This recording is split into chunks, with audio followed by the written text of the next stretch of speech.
Just like clockwork. Let me get right side up, upside right. Good morning, ladies and gentlemen. This is the Rates and Lanes podcast. I'm your host, Rico Muhammad. I am going to be joined here shortly by my co-host, Mr. Chuck Snow.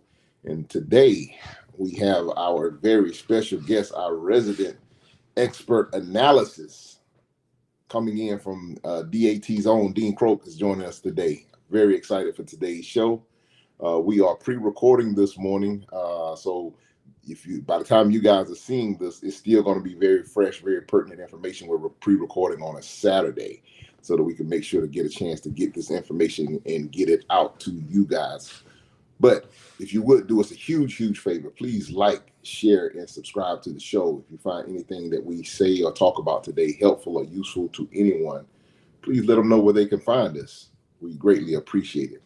And with that being said, let me welcome in my co-host, Mr. Chuck Snow. Good morning. My cursor is not working. My technology is not cooperating at all this morning. Let's see here. There he is. Good morning. Good morning, Chuck. I apologize about it. I'm having some technical glitches over here. Oh, I know all about them. Because you know how to get around them. I have to scream for my wife, and sometimes she's not home. That's when I have the real problems. Well, I tell you what, it's been a little while since we've had Dean on. I don't want to keep him waiting too long. I know that he's got fresh information coming fresh off the presses. Oh, yeah. Let's go ahead and bring our special Dean, we've dubbed you our resident analyst. So, resident analyst. Yeah. So we definitely lean and appreciate you for taking the time out to come on and join us out of your schedule on a Saturday morning. And from what I understand, you got very fresh, hot off the press information. Yeah, it's fresh as of midnight last night. It's all of the rate data that comes in for the 7-day rolling average that ticks over at midnight last night. And I've also got all the latest import data that's coming across the Pacific Ocean, which is sort of the big story, is the trade war with China and how that impacts the trucking industry. So, Rico, it's been a while since we've been on. There's no question this market was recovering in the first quarter, even slowly, right? So there was signs that the market was improving. And I think the emphasis is on the word was, because as you know, March is kind of your setup month for your second quarter. It's generally the better of the 3 months, and you come out of, the first quarter into the second quarter. April's generally a reasonably good quarter for carriers, but it really sets up the rest of the year.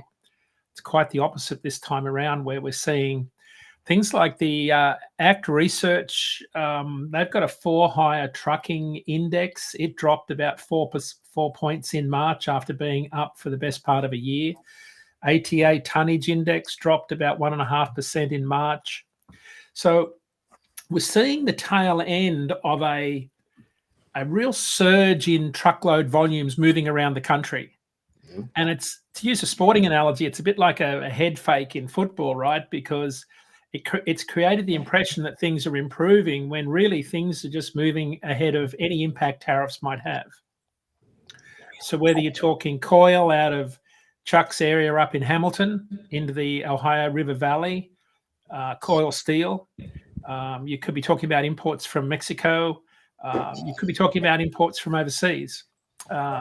We even saw a massive surge of tomatoes out of Mexico. Right. Because up until a couple of weeks ago, Mexico didn't know produce would be exempted from tariffs. So they were shipping as much as they could across the border, and it created the impression that Mexico's produce season was, going to be a super seasonal event, whereas they were just shipping as much unripened tomatoes as they could to get across the border. And now, of course, the administration has slapped tariffs on, of all things, tomatoes, because that's the biggest produce item. So we've got this really bizarre freight market where things looked good, and up until this week, things still look pretty good in the spot market, but that's really the calm before the storm. You're about to see things fall off as I think demand starts to fall right away really quickly in the early part of May. Okay, so I don't know, maybe let's slow walk this one a little bit, Dean. Let's start off, let's break it down by segment. Yep. if you don't mind. Let's start off. I guess let's start off with dry vans and see and what is the sky literally falling for typical dry van freight, or what's the outlook that you are anticipating? Yeah. So if you want to talk about loads moved, right? So I like to talk about loads moved as opposed to loads posted. There was a little bit of a flurry of activity last week on our load board, but we always get that towards the end of the month. Mm-hmm. So I'm not reading too much into it. Yeah. But when I look at loads moved in dry van, we saw loads moved drop 3% last week. But the prior week, the volume of loads moved in the dry van segment was the highest we'd ever recorded, even higher than the busiest week during the pandemic back in 2022.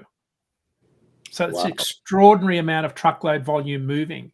Now, the interesting thing was that rates didn't go up all that much. Rates are still flat. Right. So that tells you there's a lot of capacity still in the market. So if you look at year over year freight volumes, they're up about 13%. But again, that could lead you to think that the market's doing much better this year and will continue down that path. The reality is it won't, because we're only seeing more volumes because we moved a lot more pre-tariff potentially impacted freight in the month of March. So spot rates are fairly flat, but Rico, they're sitting about 4 to 5 cents a mile higher than where they were last year. So I think that's pretty interesting. The average excluding diesel was about $1.61 a mile last week. It's exactly 6 cents a mile higher than last year. One of the data points I look at that's new to our listeners will be, I have a region of 13 states. It's our Midwest region, bellwether states. Right. There's 13 states, all the way from Arkansas to Pennsylvania and the Ohio River Valley down to North Carolina. They accounted for 46% of our loads moved last week. And they have the highest correlation to the national average dry van spot rate. Those rates averaged $1.79 per mile last week. That's 18 cents a mile higher than the national average. But those rates were flat last week. Load volumes were down 2%. So in that big manufacturing Midwest region, we're seeing volumes decline for the last 3 or 4 weeks. I got a question for you real quick, thing, just out of curiosity, when you're talking about those numbers. Yep. What does, when you're looking at that area that you're speaking of, what does the market conditions look like when it comes to load to truck ratios?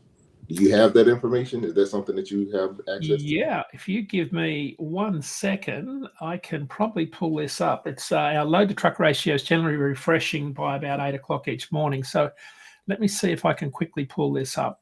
You're going to see load to truck ratio. I could pull this up fairly quickly. In dry van, load to truck ratio across that region is still pretty tight. You're going to see, it's not popping up for me. Let me just back out to the state level and see. While you're working on that, I'm gonna put a little feather in DAT's cap. For people that are listening, especially if you're working on the spot market, if you have DAT's load board and you don't have the market conditions portion of the subscription, Yep. I highly recommend that you add that to your subscription. Yeah. Reason being is it helps you get tremendous information so that you can know how to negotiate, especially if you're dealing on the spot market. It helps you be able to negotiate a much better, you understand your position, and you may not be so quick to pull the trigger on a rate that you probably might be able to negotiate higher. So it's like driving a truck without windshield wipers if you don't have that. Yeah.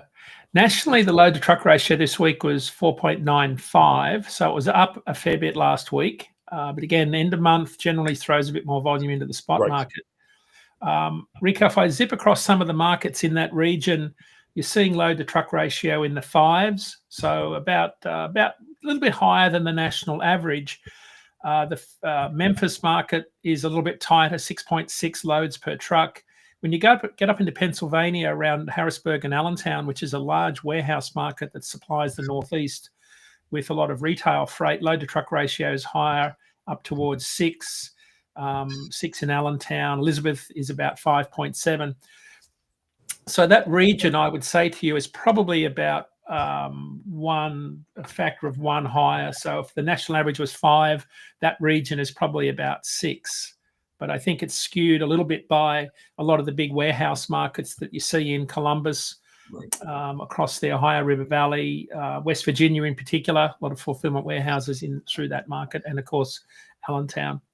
So what would you say when it comes to utilizing, if someone's utilizing that load to truck ratio, what would you say is the sweet spot for, since we're talking about dry vans, what would you say would be the sweet spot number to where it kind of puts a little bit of the negotiating factors into the carrier's favor?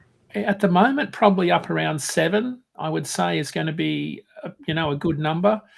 7 is what you're seeing in Atlanta and Dallas. They're pretty good markets consistently. They're generally more outbound than inbound. Right. So you're going to have better negotiating power in those markets. So I think obviously the higher the load to truck ratio, the better. Right. That goes without saying. But right now, if you had the market condition map, you'd be able to see that all of those big freight markets. So if I go to the big ones like Elizabeth, 5.7, Dallas, Fort Worth, 8.3, Atlanta, 7.4, Phoenix, 10.8. That's really interesting. So Phoenix is a large inbound market for retail imports from Los Angeles. Los Angeles itself, we're seeing the tail end of imports.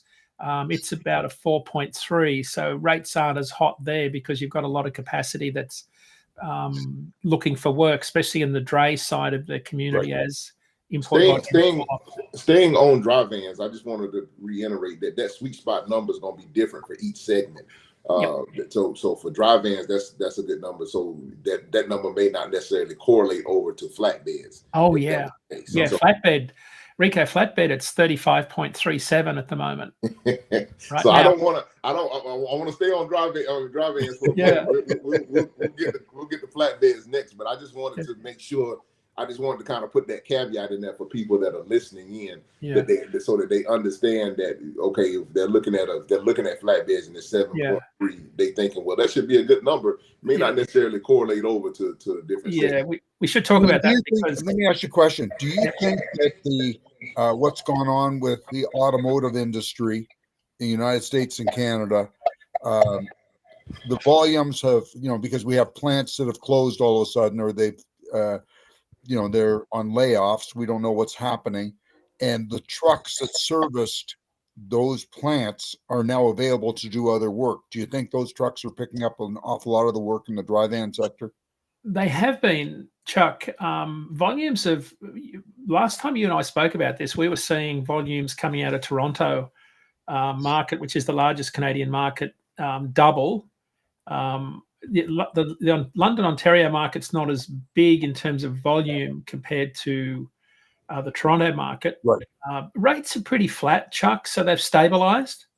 There was a time 2 weeks ago where volumes outbound Toronto had doubled and rates were up like 30 cents a mile week over week. So there was a lot of people rushing to move freight out of that market, a lot of automotive freight in particular. It looks like it's calmed right down now, though. Okay. So it seems to be settled. If I look at one of those lanes that you talked about in particular was Chicago, Toronto to Chicago. And I think you said that it's a lot of carriers use that as a staging point for West Coast Canada freight. So Chuck, those volumes, a month ago, they were up 40% in that week. This week, they're down 35%. Rates are down 7 cents a mile. So we had a really busy February because of the potential impact of tariffs that was supposed to come in on the 3rd of March, I think, or the 4th of March. Right. And then it got delayed a little bit. So we saw a lot of volume moving in February ahead of that potential tariff implementation date. We saw volumes surge on all outbound lanes out of Toronto. We were seeing a lot of carriers do round trip rates because they couldn't get freight back north, so they were just round tripping. That's why the rates went up. Looks like that market has stabilized to a degree, and of course there's a pause on tariffs generally, but I think the longer term implications on the automotive industry are yet to be felt from a freight perspective, because we're still seeing the tail end of all this freight moving around to get into position before whatever tariffs are finally implemented become reality. I'm not seeing, like, just from what I'm seeing, I'm not seeing the volume of automotive trucks around the Toronto area, around Ontario, nor did I see the amount of trucks. Now, I flew into Calgary, Alberta last night, and of course, Calgary to Vancouver is a huge lane. Trucks may have, left Toronto, or they may have left Winnipeg, and they're heading to Vancouver to the coast and coming back. And I was really, really surprised for a Friday night, the lack of truck traffic. Yeah. If you look at the London, Ontario market, which is, I think, a heavy dry van automotive lane. Yeah, it is. Right. If I look at those rates right now, rates are down. They're flat week over week, but volumes are down 34% last week. Wow. They're down 21% year over year. So that tells you something about the impact of the automotive sector there. And of course, the Gordie Howe Bridge is opening soon, right? That was built to facilitate trade, financed by Canada. So, yeah. So I think Rico, I think if you had to put a bow around this, I would say that March has been a particularly good month. April has been almost as good, but not because things are improving, directionally through the rest of the year, as you'd normally expect in the spring. I think, and this is, you heard it from Knight Swift and the earnings calls and the truckload carriers last week. There's real trepidation. They're adjusting, they're readjusting their earnings expectations for the rest of the year. They see a real paralysis in the market. Their customers are cancelling orders, not shipping orders. So there's a real uncertainty about where this market's going. And I think if this trade war continues, we will see dry van volumes drop precipitously in the next month. And that's why April and March look pretty good, because a lot of freight has been moving just to get into position ahead of any potential impact the tariffs might have. Plus, all of us have been buying a lot more stuff anyway, just in case. So there's all that's been that consumer demand. So, but if you look at the data points that really support truckload demand, about 60% of our truckload demand is from domestic manufacturing. Those numbers aren't good. The data point that came out last week that's really, really bad news is single-family housing starts were down 14% in March. So that generates a lot of flatbed and dry van volume. That's what I was fixing to say. So that bleeds over into the flatbed segment. Yeah.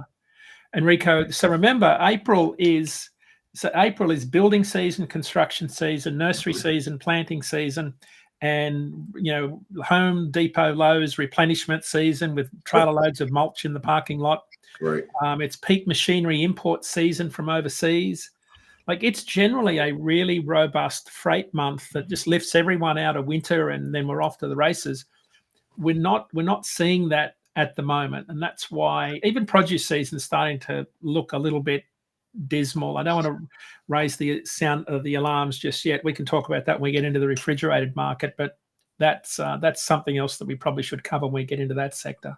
Well, across the board, Dean, I know before you shared with us, and I'm not sure if you have this information, how are we looking when it comes to carriers leaving the market? Oh, matter of fact, I just had the data I pulled yesterday for the 21st of the month. I can tell you that this is going to be set. This is going to sound really strange because nothing strange about this business, gentlemen. No, it's not. Well, man, I got the numbers here. We've had, this is bizarre, as of the 25th of April, according to the FMCSA, we've had 7,664 carriers join the industry, but 7,300 leave. So we've had 300 more join than left. Oh, man. It's not. That's why I was anticipating you saying that. That's why I said no, it's not. It seems to be. I don't know. It seems that there's another wave of influencers on social media. Good point. Pushing this whole thing that you're going to become an overnight millionaire in trucking. Rico, we for the just life had, of me, I don't understand why people are. right. I understand wanting to believe and buy into a dream. Yeah. But good God, man. We've just had 4 months of increasing carriers joining the industry. Like, it's an observable trend. Right. And, you know, we had back in January, we had 5,300 join. This month, we've got 7,600 join. So it's so this is why rates are flat, right? So because every time there's a little bit of a bump in demand, capacity flattens it out again. And exactly. You got and you know what, gentlemen, I just thought of something why this is happening. And I think part of this is you've got trucking companies folding left and right. Yep. And they have either drivers or owner operators that don't have work. Yeah. And I think some of those people are thinking, you know what, I'm going to get my own authority. A driver may say, I have some money saved up. This is a great opportunity to buy a truck because I can buy a really good truck, very, very cost effective right now. Right. You know, and I'm going to go and get that truck I always wanted. This is a time to do it because they say that you should enter a business when times are tough, so you'll know what it's like when times are good, and you can, you know, you're going to be trained. It doesn't really work that way, guys. Right. That's not the advice that these influencers are giving, and people are buying. I'm telling you, some of the stuff that I have seen, some of the stuff, I'm like, good, a simple. If you don't know what you don't know, Right. in a simple search of these characters that are out there that are telling you how they're supposedly overnight millionaires, they're overnight millionaires by selling you that course for $30,000. That's where they're making their money, people. They're not actually in this industry, boots on the ground, actually doing this thing. Yeah. Find out what their DOT numbers are. Find out what their MC numbers are, and go actually look and see if these people actually even have trucks, or if they're just regurgitating material that they've heard somewhere else and repackaged and repurposed for the point of creating a course and selling you something, or getting you in over your head financially into a situation that's going to end up in financial ruin for you and your family. Exactly. You know what? You just, that's sage wisdom, what you said. It reminds me of a funny story. About 40 years ago when we bought our farm, I got a friend of mine called me who was interested in farming. He was a city slicker too. And he said, and he's a research guy and he's a marketing guy, and he was all excited. And he said, I've got a way that you can make $250,000 a year farming, and you don't even have to get out of bed. and he said, and I'm bought a farm too, and I'm going to do it too. I said, what is it? And he said, deer farming. And I said, well, Wayne, you're a smart guy. If you can make that much deer farming, there wouldn't be a cow left in Manitoba, Saskatchewan, Alberta, the Dakotas, Wyoming. There'd be all deer. So he said, listen, will you do me a favor? Will you come to the Deer Farmers Convention with me? And I said, sure. You know what? Yeah, sure. So I'm sitting there, and after 5 minutes, I whispered in his ear, these guys are selling breeding stock. And that's all. That was the scam. And this is the exact same thing. Okay, it's no different. People, be wise. Don't fall for this. This is a tough time in trucking for even the guys like Swift and Knight and all the rest of them that have been doing it for decades. They're having a tough time, and they have lots of money, and they're having a tough time. Yeah. Well, the thing that kind of made me that really got my attention was when Davis announced that they were going out, and they were a pretty strong outfit coming out of Florida there. Yep. And they seemed like they ran a good operation and everything, but I don't know exactly what the reason was behind them actually saying why they were stopping operations, but they weren't making money, Rico. That's why they wanted to get out with their before the entire ship went to the bottom of the sea. They wanted to be able to liquidate something. So they couldn't even sell, huh? There was just, they could not see a future in doing this any longer. This is Jimmy Davis. Jimmy Davis. Great operator. I think Jack Porter had a post about that, Chuck. I think it's Jimmy Davis, right? Davis Express. Yeah, yes. I think so. Yeah, he said he's quitting, not bankrupt, just tired of the business. In his own words, we've been unprofitable since early 2023 and do not see any signs of improvement in 2025. In addition, plaintiff attorneys have increasingly targeted our industry. Every trip a driver takes is Russian roulette for everything I've worked my entire life for. I get that. Yeah, because Florida's kind of behind on that tort reform piece. Right. We're way behind. And I don't think anything's going to change because these lawyers are making so much money on these things. And it's insane what they've done to the trucking industry. So can I offer another theory on why carriers are joining?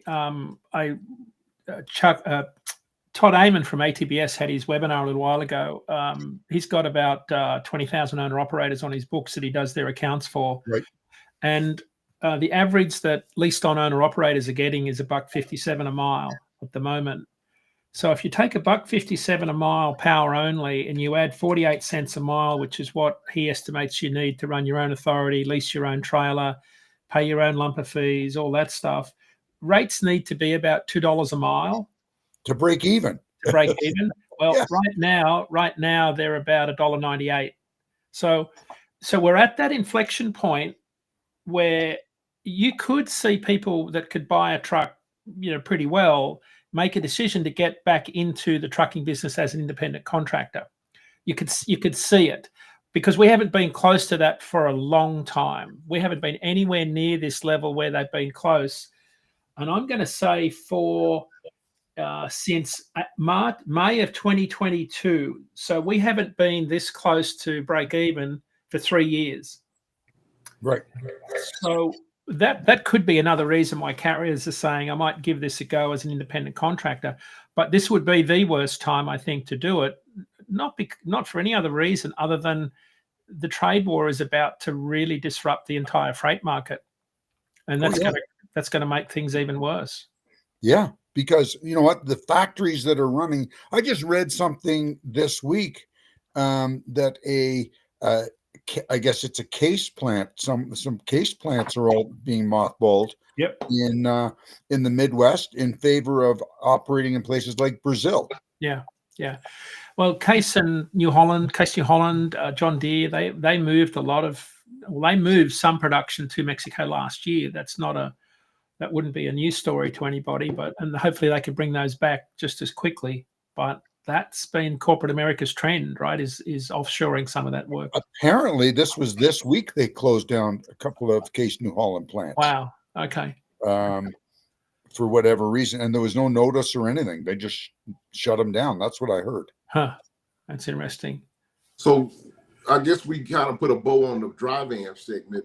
Let's jump over into flatbeds. Yep. So the outlook is not just kind of short synopsis.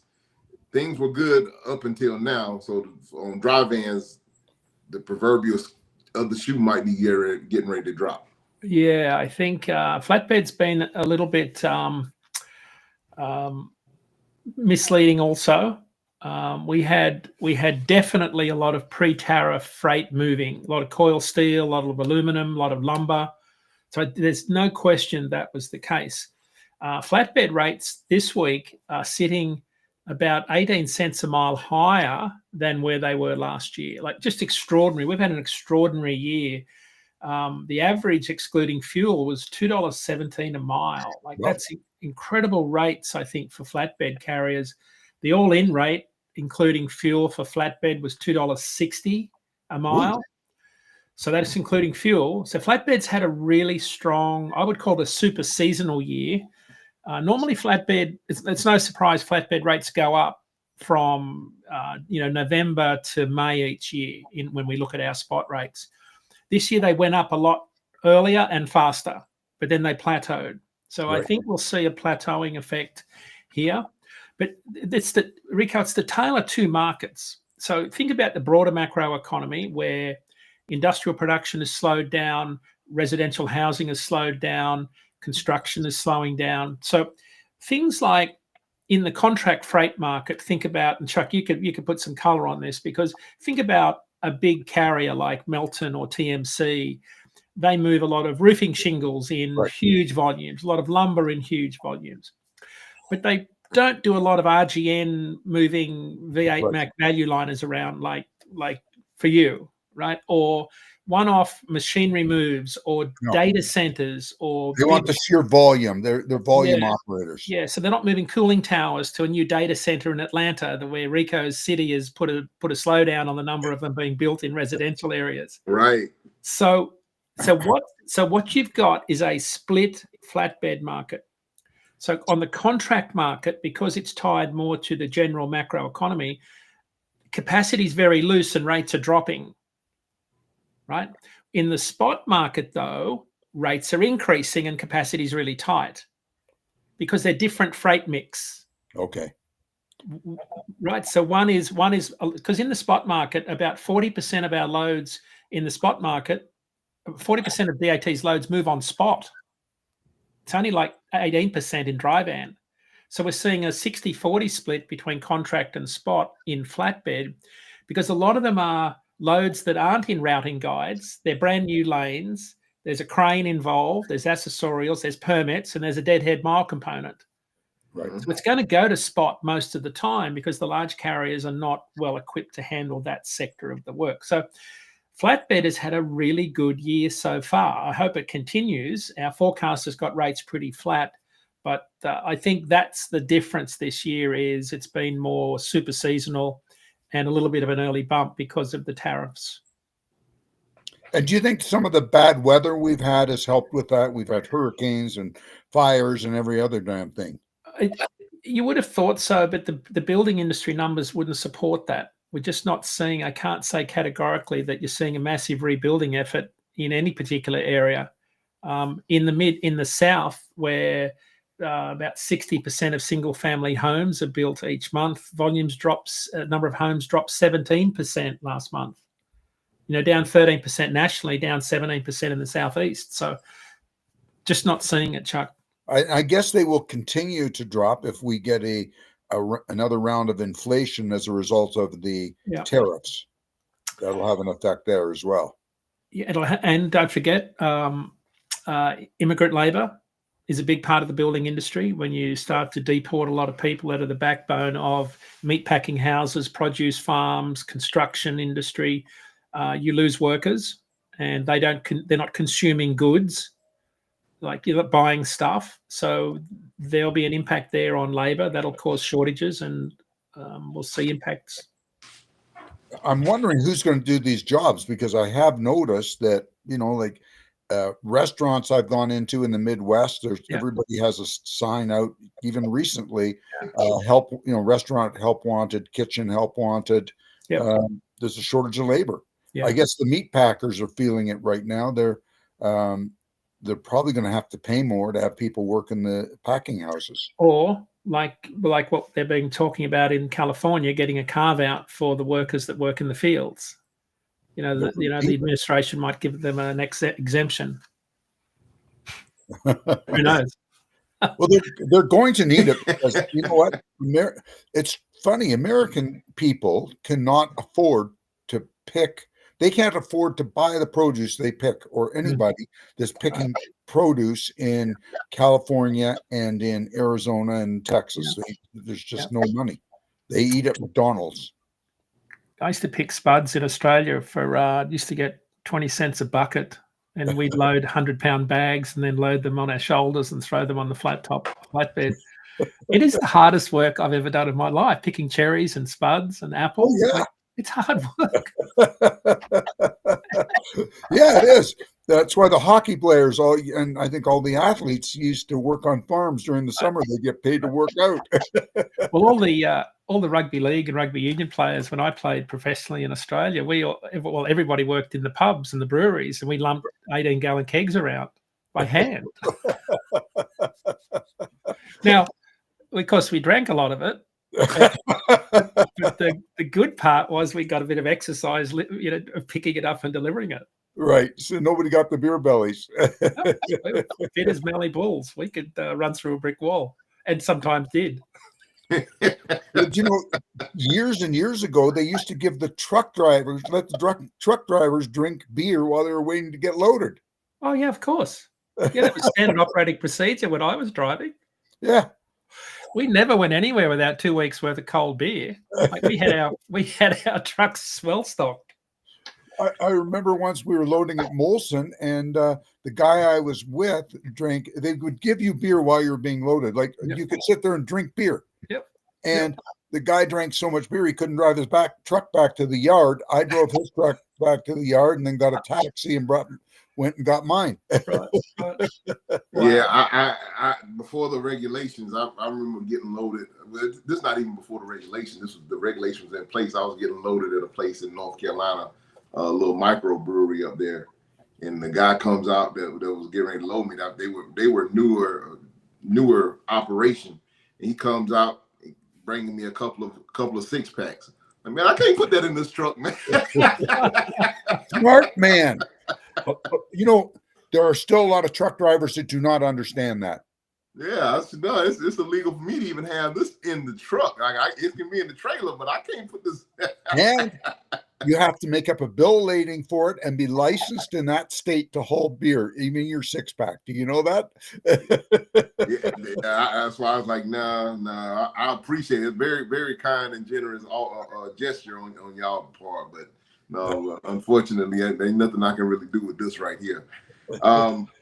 So going back, flatbeds though, Dean, so they have been experiencing, because of all of you say the spot market and everything, they are truly experiencing a kind of a little bit of a boom as far as the niche of what it is that they do has helped them out kind of sustain themselves during this time. Yeah, rates are about 20 cents a mile higher than last year. It's been a really good year so far. If you drew a line from the start of the pandemic, flatbed volumes have just been on the rise for that entire period of time. And I think it's got a lot to do with the mix of freight. Right. I'm absolutely convinced it's got a lot to do with AI-powered data centers, cooling towers. A lot of that stuff is moving on RGNs and lowboys. So I think that's been the biggest story, is we're seeing a lot more different type of flatbed freight move this time around. So on DAT's lowboard, so they kind of lump the RGNs, the lowboard, all that all together into the flatbed segment. Yeah, we haven't. It's just our open deck segment. So we haven't done a rejig of the load board to carve out specific types of trailers. The problem with that is you start to get into pretty low volumes when you get down to some of the really specialized equipment types. So we're still doing that, but that's sort of we've seen it on the roads, right? You see those big square rectangular boxes covered in white plastic. Yep. Yeah, so that's exactly what they are. I saw some last night. Now, what about the tariffs on steel and aluminum? There's a lot of steel that has historically moved back and forth between our two countries, maybe our three countries. Yeah, Mexico, I think, does some too. How is that going to affect? I don't know how that's going to work. Like most of our aluminum, I think about 40% of the world's production of aluminum is in Quebec. Right. You got 9 of your 10 big aluminum plants are there because of the amount of water and the hydroelectricity and the green nature to the aluminum production. I don't know the answer to how that's going to pan out. I just don't see a lot of upside unless somehow they get an exemption from the tariffs, and somehow there's the Buy Canadian and the reduction in the cross-provincial trade barriers allow more consumption, or you find new markets. I think it's too early to tell. I just don't see the way forward there, given how tightly integrated Canada and the US supply chains are. Yeah. You just can't uncouple that. I don't know if this administration was aware of the integration between not just the two, but the three countries. Right. It's just the way it is. Well, it's a bit like trying to negotiate with China by tweet. Right. I've worked in China. They don't negotiate publicly. They don't negotiate leader to leader. No one, you go in a meeting over there, no one makes a decision. Everything's done behind closed doors. No single person makes a decision publicly. So all of the trade deals will be done behind closed doors in private. That's how if they do a deal, that's how it'll be done.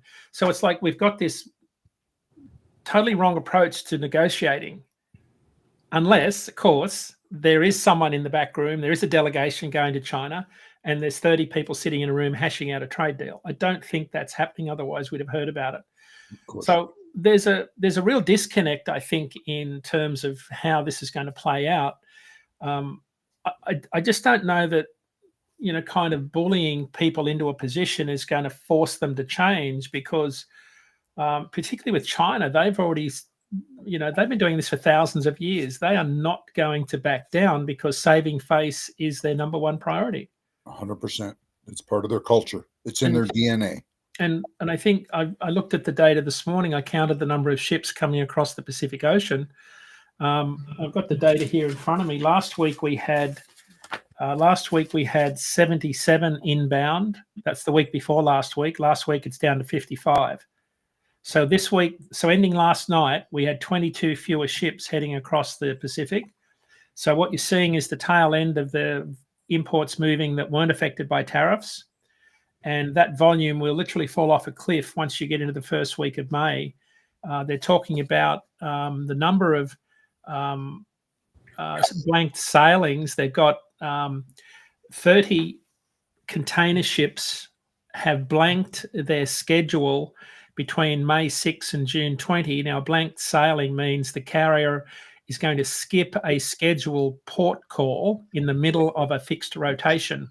So it means 30 fewer ships are going to call at the port of Los Angeles in between May 6 and June 20. Why this is a big deal, and as what I said on NBC News on Friday night, 30% of our container imports nationally come from China. So it affects Savannah and Elizabeth, New Jersey, and Los Angeles. But in Los Angeles, 50% of the containers that arrive each month come from China. Now, if you think about it, we know that about 70% of imports end up east of the Mississippi, right, by train or truck.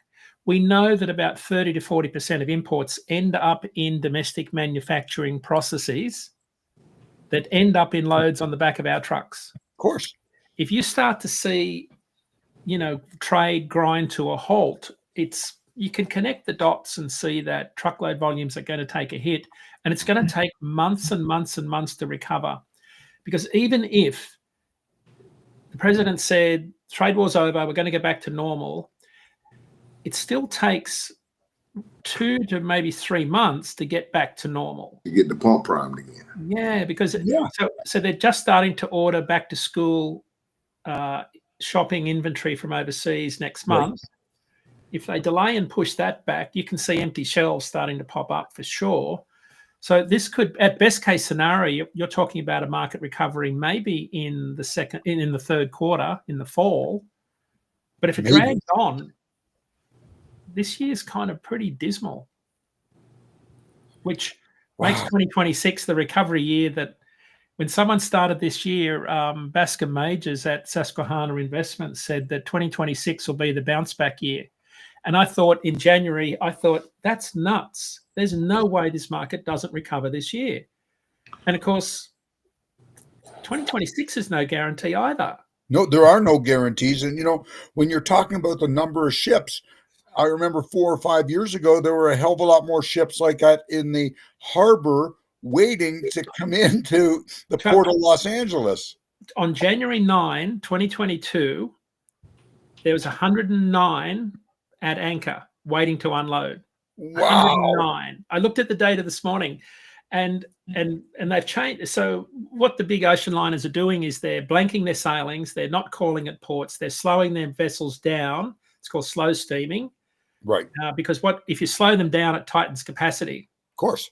It also stays on fuel, correct? Yeah, exactly. So there's a lot of things going on there that are going to be, I think if you're a dray carrier and you're in Savannah or Elizabeth, New Jersey, or Los Angeles and Long Beach, this has to be one of the scariest times possible because of how much imports we get from China each month that get drayed around all of our capital cities. Sure. What do those guys do? I mean, I think because of CARB in Los Angeles, you've got a lot newer trucks.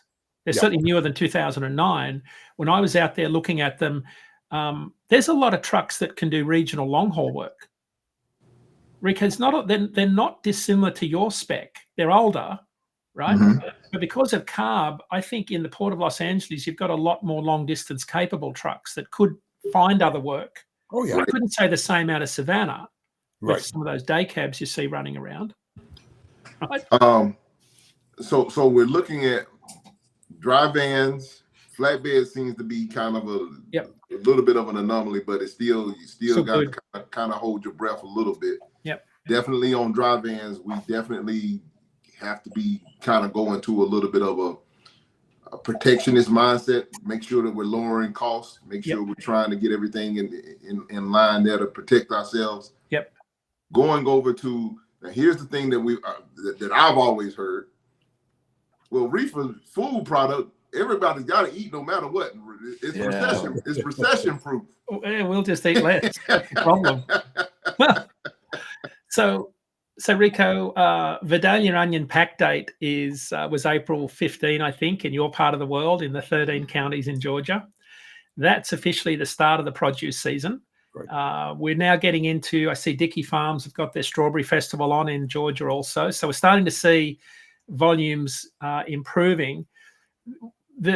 What we've seen, though, because of Mexico sending as much as they could to get ahead of tariffs, our numbers look a little bit higher than they are. When you break North America down from Canada, US, and Mexico, what you see is a different story. In the US domestic market, volumes are down 23% year over year. California's down 30% year over year. Now, we're just so normally at the end of April, when you look at all the line charts, every single year, when you get to the bottom of April, middle of April, volumes start to come back up. This year, they're heading in the opposite direction. And I said recession proof with refrigerated, tongue firmly planted in cheek, because the carrier that we spoke about earlier, Davis, they were a refrigerated carrier. Oh, were they? Okay, yeah. So I looked at these numbers this morning. It's the first time I'm seeing a little bit of a grim story. It's early on in the produce season. I think what you'll see is there will be a season. It just won't be the type of season that typically lifts spot rates off the floor. Because normally July 4, you always see dry van and reefer rates peak. They sort of go up. It's like a Mount Everest type peak, and then they fall away.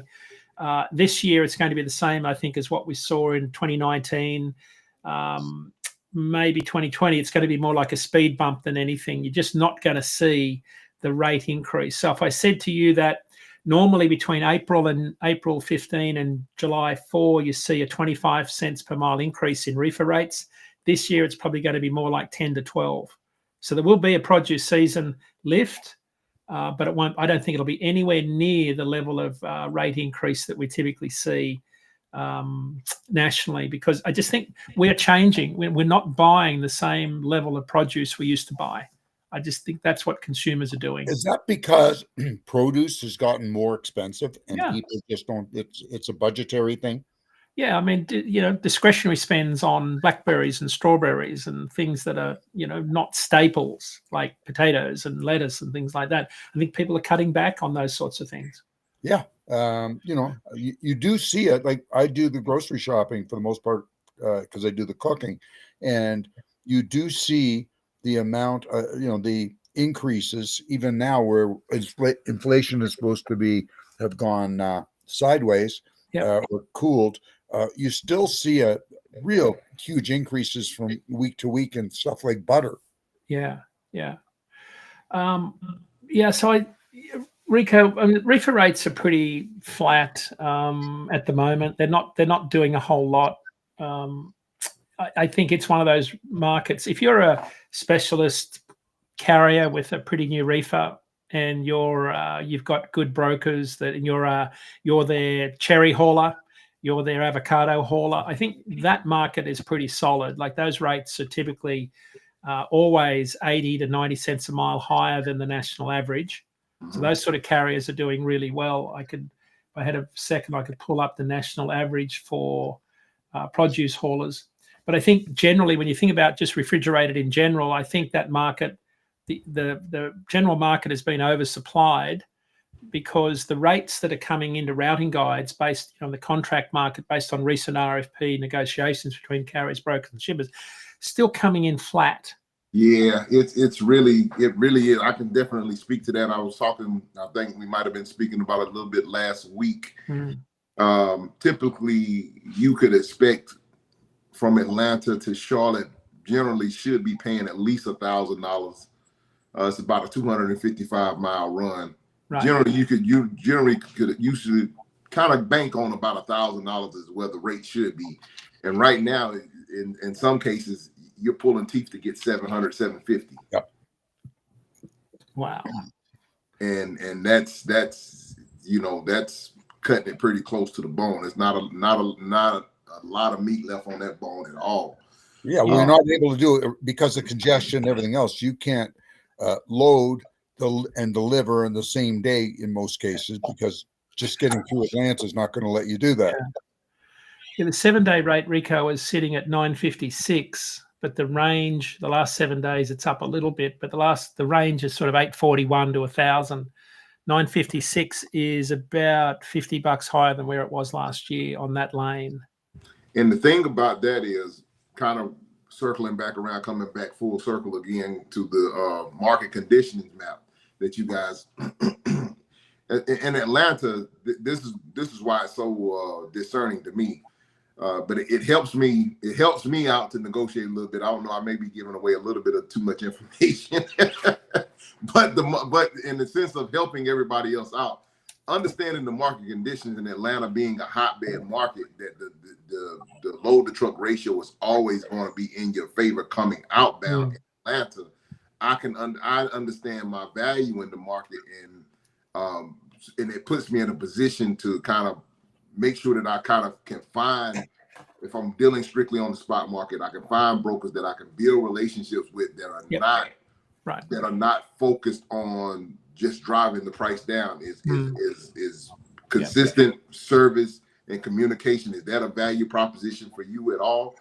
When I'm vetting different brokers that I'm dealing with, and being able to offer that consistency and that value proposition, and also understanding my place in the marketplace, helps me to be able to demand a little bit of a better rate than what I'm normally seeing. But they'll definitely advertise.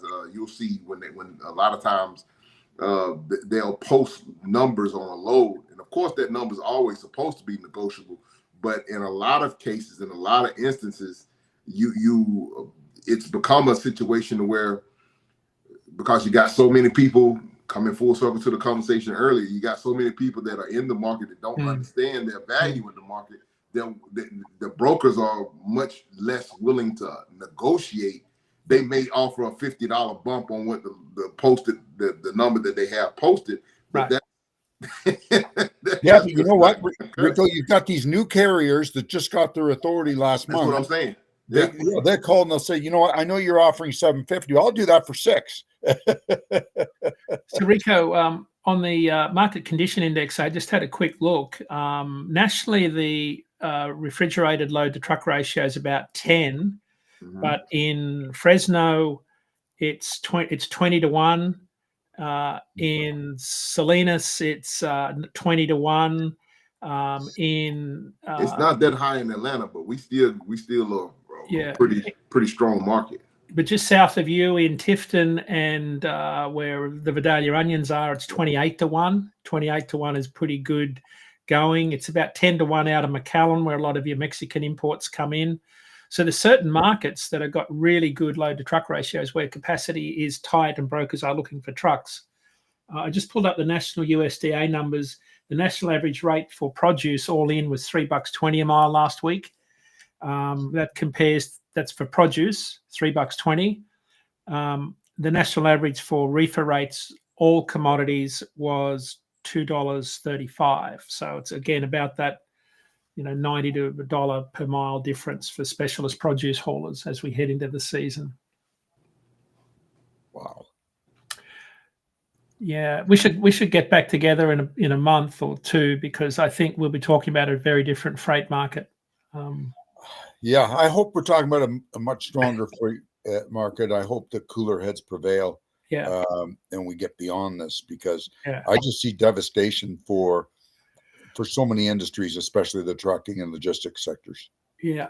Yeah, I think our dray carriers are going to be hit really, really hard this time around. And the difference this time is, like during the pandemic, we didn't know what we didn't know. We didn't know what was coming. There was a lot of doubt in the market. This time, there's no safety net on the other side. There's no financial support to help people out on the other side of this. Yeah, you know what? When you look back, the financial support that was given to the public back in 2020, it wasn't such a bad thing, because that money went around. Everybody got some of it. Right. So I'm looking at the time, gentlemen. We pushing up against it, especially when we start getting into these hotbed subjects like this. I mean, the time really flies by. To kind of put a bow on, so for refrigerated, the temperature control segment, we're kind of in a similar predicament when it comes to dry vans as well. Sorry, your sound broke up.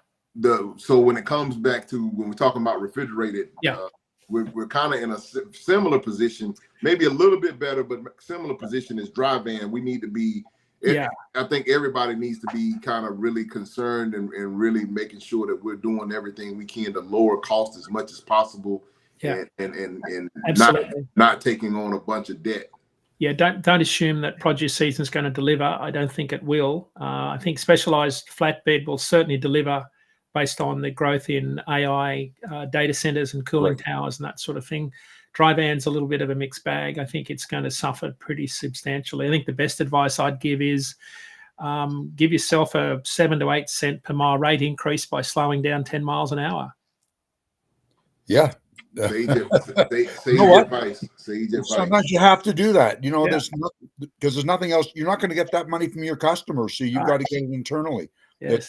75 to 65 is about a mile per gallon.